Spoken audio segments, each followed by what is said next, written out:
Pheniblog episode 2. I apologize because it's been a while since the first one. I don't even remember how long exactly, 2 weeks. But I have continued loosely subtracting 100 milligrams a day. And when I say loosely, I mean that, let's say on Tuesday, I am at 5.9, and on Wednesday, I am pretty uneasy. I might stick to 5.9 another day or two. And then when I subtract 100, if there's like a couple less on the scale, if it's like 102 milligrams, then I just say fuck it. So I think I'm actually tapering faster than 100 milligrams a day if we were to add and subtract it all up. Every day is different.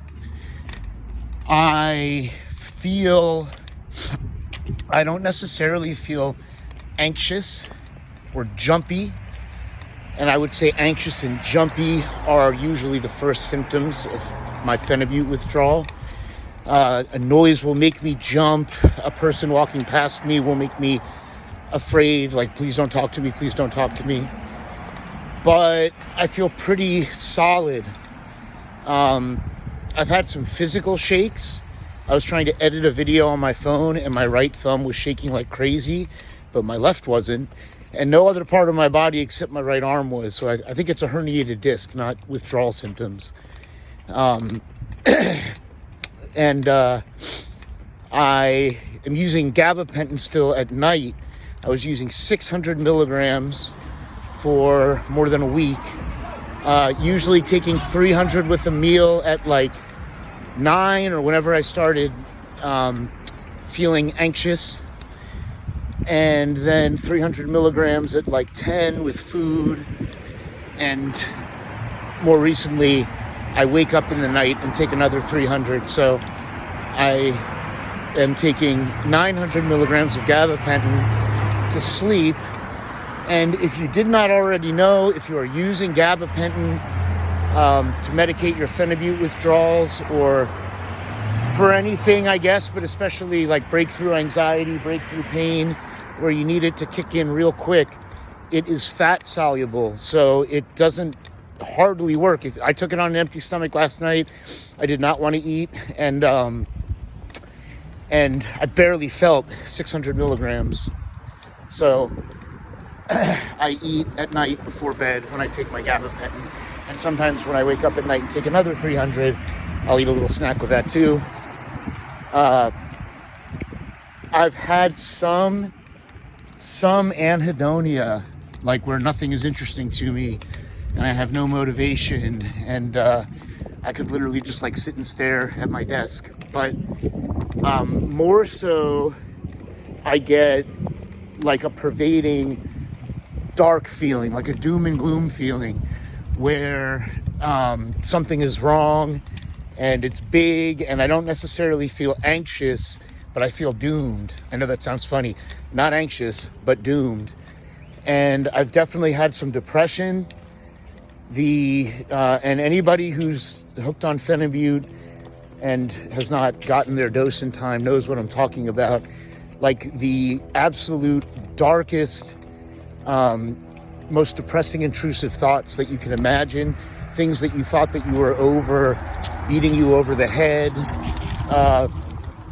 and just every insecurity and negative feeling you have about yourself. It's very, very, it's very pervasive and potent, and not even intrusive thoughts. It's like it's like 100 voices in your head, reminding you about every bad thing you did, and all the things that you didn't do, and all the things that could go wrong, and all your fears. And I am not surprised when I go on Reddit or talk to people and find out how many people commit suicide during Pheniblog withdrawal. I've had plenty of suicidal thoughts in general in my life, and when I'm coming off of Pheniblog, especially the first time I had Pheniblog withdrawal, it was crazy how quickly I went from a normal day to, I should kill myself. But I was aware of what was causing it. You be aware of what's causing it, okay? You're coming off of a drug. Your chemistry is altered. You don't have control over your thoughts. This is an exercise that I like to do. This is an exercise I like to do conceptually. I never literally physically do this, but at a certain point in my life, I accepted that I've had a certain amount of anxiety. It's almost physical. Like I'll be having fun and I'll be confident and I'll still just, my entire life, every second of my life, I had this pervasive anxiety and like a physical tension, and also this feeling that I was like outside of everything else in my own little bubble, and I had lots of processing issues.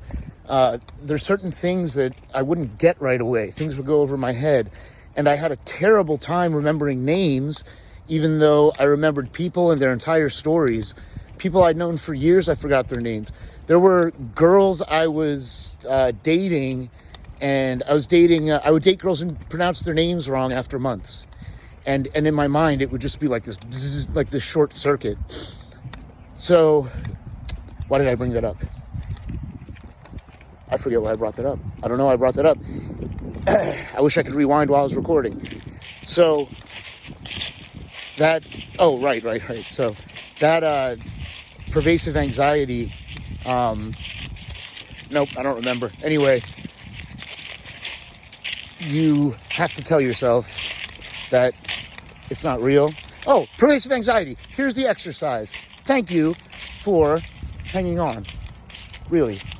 What I would do during that period, like in my late 20s, early 30s, I was like, man, it seems like, why do I wake up every day and I really am driven. I really do accomplish lots of things, and I really do have an interesting life and a good life for the most part.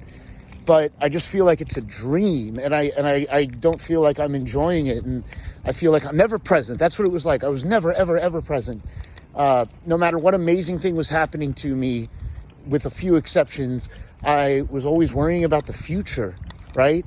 And it wasn't like clear thinking where I was distracted. It was like all these thoughts at once in a haze. And on top of that, even my vision was cloudy. I really was in a haze. And so I would say to myself, why do you want to continue living? It's such a struggle for you. You have addiction, you have pain, you have all these like cognitive or perceptual issues. I had perceptual issues and some processing issues, which really just made me feel awkward. They didn't really hurt anything. And I would say to myself, imagine, because I would talk to people would get to know me and they'd be like, you've had an amazing life. You have a crazy life. Your life is a big adventure. You've done all this cool stuff. You can do all this cool stuff. And eventually I came to believe them, right? I was like, people really find me interesting. They think my life, let's sit down. Because what people would say that, and I would be like, I'm not enjoying it. I don't feel that way. No.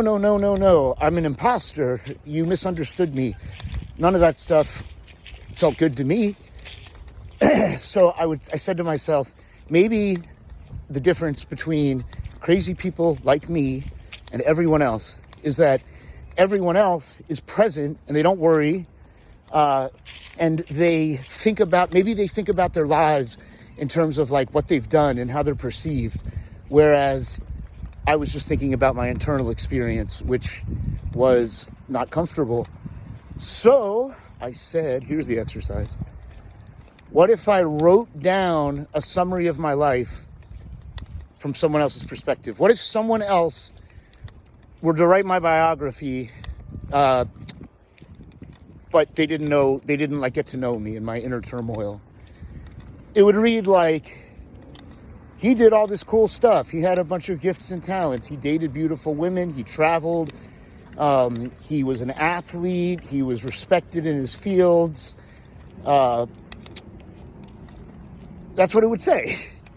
And even on a daily basis, it would be like, he has food and shelter and decent health and, has a great job. Blah, blah, blah, blah, blah. And I thought to myself, you know what? as long as my bio reads like that, I'm just going to hang on and I'm going to keep living. And I'll always remind myself what's going on in my life, not how I feel.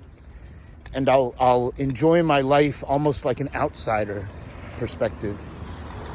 The truth is, I quit fluoride in 2020, and then that feeling of being outside completely disappeared and I became present. That's a whole other rabbit hole. Eliminate fluoride from your life.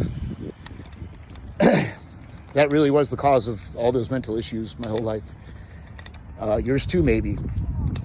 So, yeah, now I'm walking to work. I'm a freelance personal trainer. I was very anxious when I was leaving the house because I was depressed. Also, a guy banged on the door to ask me about buying a truck on my property. And that scared the shit out of me because I was jumpy. But I hit a little THC pen someone gave me. Sometimes that really amplifies anxiety. And I find it helps my mood and focus during Pheniblog taper. I did not feel this focused before I got high. So now I'm going to go to work, and that'll give me something else to focus on. Not to mention I'm going to work out with my client, and that's something I really need to do. And I'll get home an hour after sunset. I'll be shaking or just scared, and I will pop a gabapentin and eat a steak that I cooked yesterday. So thanks for listening. Remember the exercise. Don't feel present. Can't figure out if your life is worth living. Sit down and write it out. Keep it a page long. What's your life story? You can't mention how you feel or felt about anything. What did you do? What did you earn? What did you accomplish? Did you date hot chicks or hot dudes? It's okay to have an ego and pride. Just a little. And read that and go, would I want to be that guy if I had no idea that they were miserable? And if the answer is yes, your life is worth living, and you won't feel the way you feel forever. At least you don't have to. I hope that I'm not going to, and I know that I'm not going to. In about 12 weeks, I'll be posting one of these to say I took 0 grams of Pheniblog today.